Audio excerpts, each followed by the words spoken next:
ये हूँ अंटार्कटिका जहाँकि मनीष मान व्यवहार बहुत दूर रही तार मिस्ट्री गुड़िक बहुत ही आश्चर्यजनक। सीटा ब्लड और वाटरफॉल हो कि मिस्टीरियस एनिमल हो, अंडरग्राउंड लेक्स हो कि बर्फ मध्य चापी रही सहर हो, एमती बहुत गुड़िए मिस्ट्री रही जार आज पर्यंत किसी भी सठिक प्रमाण मिलना। अंटार्कटिका दुनिया एमती एक कंटिनेंट जो कौन मनीष रही पारती ना कि बंची पारती ना, कारण एथिर टेम्परेचर हूँ -90 डिग्री सेल्सियस एवं 51 मिलीमीटर वर्षा। यह सब पर भी आप इंटरनेशनल न्यूज रे शुणी जे यह बहुत कंट्री निज कंट्रोल आने को चाहते। अंटार्कटिकार यही मैप को देखो, यही पार्ट को फ्रांस क्लेम कर पार्ट को नॉर्वे क्लेम कर राइट पार्ट सबुजाक ऑस्ट्रेलिया क्लेम कर ब्रिटेन, चिली, अर्जेंटीना, न्यूजीलैंड भी अंटार्कटिकार किसी एरिया को क्लेम कर। प्रश्न उठो यार उद्देश्य कौन, कहीं बरफावृत अंचल को कंट्रोल करने चाहते जो जनबसती ही पारनी। एमती कौन अच्छी जे दुनियार सुपर पावर यार कंट्रोल ने चाहूँगी। आज आम डिस्कस करने चाहते अंटार्कटिकार किसी मिस्ट्री सहित आम एटा भी डिस्कस करवा जे अंटार्कटिका को डिस्कवर किए कर लास्ट रे आम देखा जे यही बरफावृत अंचल एमती कौन राज अच्छी जहाँ को दुनियार सुपर पावर जानी से अंटार्कटिका को कंट्रोल करने चाहूँगी। प्रश्न आसे अंटार्कटिका किए डिस्कवर करते से डिपेंड कर हु यू आर आस्किंग। आज्ञा हाँ, ब्रिटिश कहते से मैंने डिस्कवर कर, कि रशियन कहते सबुठ प्रथम से पाद रखिते, किंतु अंटार्कटिकार डिस्कवर सबुठ प्रथम ग्रीक फिलोसोफर अरिस्टोटल करते जिते से कहते कि पृथ्वी पृष्ठ गोल अटे, नॉर्थ एंड साउथ पोल जड़े अन्य जनकर मिरर इमेज अटे। 2021 रॉयल सोसाइटी ऑफ न्यूजीलैंड रे रिसर्च पब्लिश होता जो कहुला कि ऑस्ट्रेलिया पॉलिनेशियन आइलैंड रे रहउथिबा माओरी लोक प्रथम 17 शताब्दी रे अंटार्कटिका को जाउथिले, किंतु रेकॉर्ड हिस्ट्री रे ब्रिटिश यूरोपियन जेम्स कुक प्रथम मनीष जी कि अंटार्कटिका पाखापाखि जाइथिले, किंतु से पुणी 130 किलोमीटर रे यूटर्न मारिक पळाइ आसिथिले। कारण अंटार्कटिका तांकु देखा जाय नथिला, किंतु पानी रे पहुँचुवा बरफखंड गुड़िक निश्चय देखा जाउथिला। समुद्रर लहरी एमिति थिला जे शिप को नेइकी जिबा बहुत भयानक होइतिला।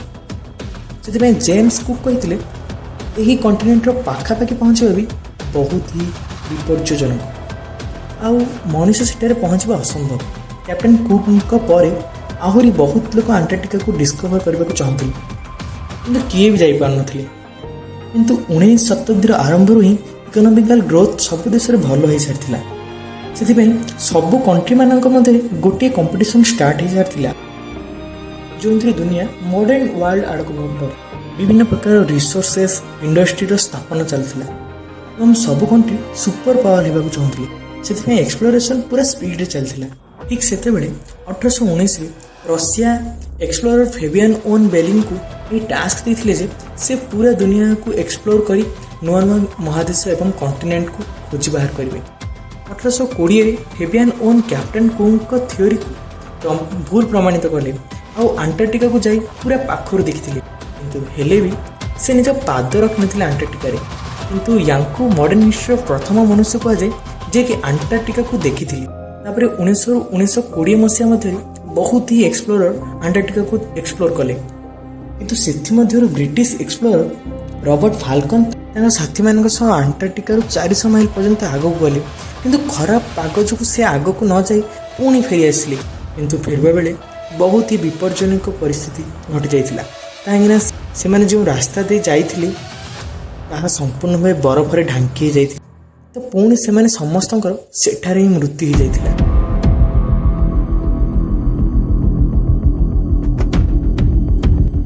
1939 मसीह हिटलर समय एठी नागाची फ्लैग भी उड़ागला, जद्वारा एटा जर्मनी अत्याचार रे अच्छी बोली सब कंट्री मान को सूचना दे परिबो। एवं वर्ल्ड वार 2 समय आधुनिक टेक यूज करी रिसर्च सेंटर सब स्थापन करा जायतिला, जद्वारा अंटार्कटिकार मिस्टीरियस डिस्कवरी सब जाना पड़ो। सबुठु प्रथम डिस्कवरी है पूर्व अंटार्कटिका बरफ नुहे घन जंगल थिला।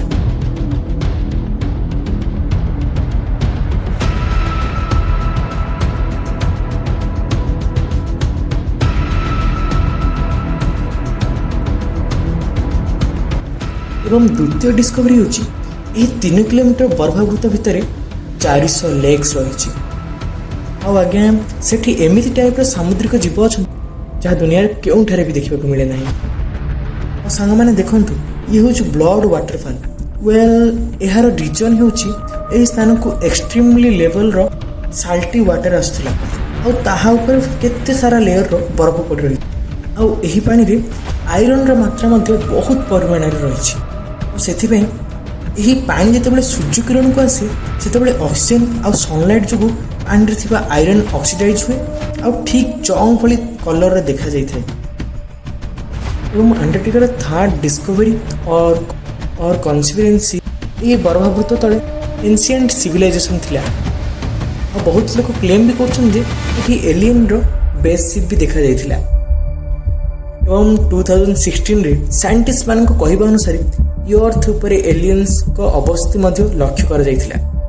କିନ୍ତୁ ଠିକ୍ ଅପୋଜିଟ୍ ପଲିଟିସିଆନଙ୍କ କହିବା ମୁତାବକ ଏହା ହେଉଛି ଆମେରିକାର ସିକ୍ରେଟ୍ ୟୁଏଫଏସ୍ ପ୍ଲେନ୍ ଅପରେସନ୍, ଯେଉଁଟାକି ଆମେରିକାର ପ୍ଲାନ୍ ଆଣ୍ଟାର୍କଟିକାକୁ ନିଜ ଅକ୍ତିଆରରେ ଆଣିବା ପାଇଁ। ଆଉ ଆମେ ବର୍ତ୍ତମାନ ଦେଖିବା ଆଣ୍ଟାର୍କଟିକାର ସେହି ହିଡେନ୍ ପଲିଟିକାଲ ରୋଲ୍। ଯେତେବେଳେ ପୁରା ଦୁନିଆ ନିଜ ନିଜ ଭିତରେ କଳହ ସୃଷ୍ଟି କରୁଥିଲା ସେ ସମୟରେ ଆମେରିକା, ଚାଇନା, ସୋଭିଏତ ରୁଷ ଏଗ୍ରେସିଭଲି ସେମାନଙ୍କ ରିସର୍ଚ୍ଚ ସେଣ୍ଟରକୁ ଏକ୍ସପର୍ଟିସ୍ ଯୋଗାଉଥିଲେ ଆହୁରି ଅଧିକ ରିସର୍ଚ୍ଚ କରିବା ପାଇଁ। 1959ରେ ଆଣ୍ଟାର୍କଟିକା ଟ୍ରିଏଟି ନିୟମ ମୁତାବିକ କେଉଁ ବି କଣ୍ଟ୍ରି ଆଣ୍ଟାର୍କଟିକା ଉପରେ ସାଇଣ୍ଟିଫିକ୍ ଇନଭେଷ୍ଟିଗେସନ୍ କରିପାରିବ।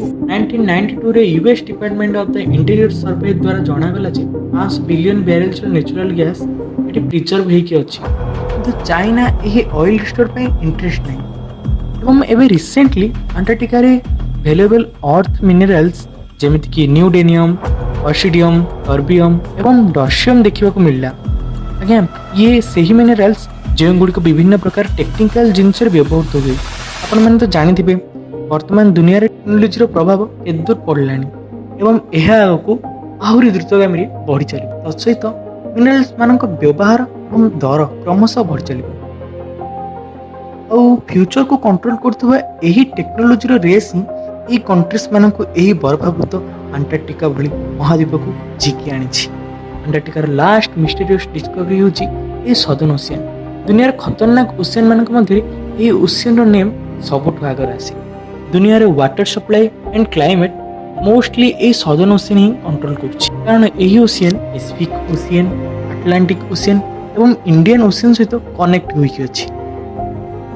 ଏବଂ ସାଇଣ୍ଟିଷ୍ଟ ମାନଙ୍କ ମୁତାବିକ ୱାର୍ଲଡର 15% କାର୍ବନ ଏମିସନ୍ ସଦର୍ନ ଓସିଆନ୍ ହିଁ ଅବଜର୍ଭ କରିଥାଏ। ତେଣୁ ଗ୍ଲୋବାଲ ୱାର୍ମିଂ ସହିତ ଏହି ଓସିଆନ୍ର ଇମ୍ପୋର୍ଟାନ୍ସ ବଢ଼ି ବଢ଼ି ଚାଲିଛି। ବର୍ତ୍ତମାନର କ୍ଲାଇମେଟ୍ କଣ୍ଡିସନ୍ ଯୋଗୁଁ ଏଥିରେ ଥିବା ପାହାଡ଼ ସଦୃଶ ବରଫ ଗୁଡ଼ିକ ବର୍ତ୍ତମାନ ତରଳିବାକୁ ଲାଗିଛି, ଯଦ୍ୱାରା ଲୁଚି ରହିଥିବା ସବୁ ଖଣିଜ ସମ୍ପଦ ଧୀରେ ଧୀରେ ବାହାରକୁ ଆସୁଛି। ଯେଉଁଟାକୁ ମଣିଷ ଯିବା ପାଇଁ ଭାବି ହିଁ ନଥିଲା ବହୁତ ଜଲ୍ଦି ସେଇଟା ଇମ୍ପୋର୍ଟାଣ୍ଟ ଟ୍ରେଡ୍ ରୁଟ୍ ବନିବାରେ ଲାଗିଛି। ଆଣ୍ଟାର୍କଟିକା ଉପରେ ବର୍ତ୍ତମାନ ମଧ୍ୟ ବହୁତ ହିଁ ରିସର୍ଚ୍ଚ ଚାଲିଛି। କିଏ ଜାଣିଛି ଆଗକୁ କେଉଁ କେଉଁ ଟାଇପ୍ର ମିଷ୍ଟେରିୟସ୍ ଜିନିଷ ଦେଖିବାକୁ ମିଳିବ। ଧନ୍ୟବାଦ ଫ୍ରେଣ୍ଡସ୍। ମୁଁ ଆପଣଙ୍କ ଆଦି ଦେଖା ହେବ ନୂଆ ଭିଡ଼ିଓରେ କିଛି ଇଣ୍ଟରେଷ୍ଟିଂ ଟପିକ୍ ସହ। ବାଏ।